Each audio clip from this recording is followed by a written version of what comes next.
the other thing about demolition, you have to clean up after yourself. And in my opinion, it's best to do a little demo, do a little cleanup, and just go back and forth, or else it kind of gets overwhelming. So now it's cleanup time.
So we've cleaned everything up.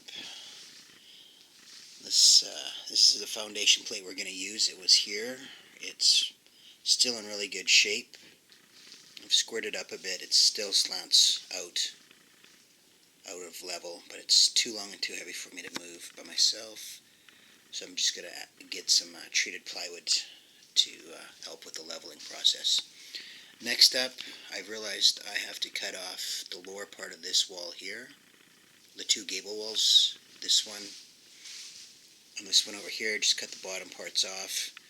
I'll rebuild them afterwards so I can build my floor to the proper footprint. And what I'm planning on doing is putting the rim joist board right up against this wall that we've peeled. We actually had to peel off some of the old pegboard so it'd fit in there nice and snug. And my plan is to actually widen this door and probably reframe this whole window. We don't really need it once the door's opened up. Alright, so get to work and get some more demolitioning done. Alright, it's Saturday. We've been working on this slowly, taking breaks when needed. What I'm doing today is I'm going to finish putting in the last 6 joists, and I've also started doing the blocking. The blocking goes mid-span. It's just short pieces between each of the joists, and it just gives everything more stability. So overall, things are looking good. It's a tad warm here. Temperature's going up to 30, so probably only work for another hour or so before it's too warm. But yeah, it's looking good.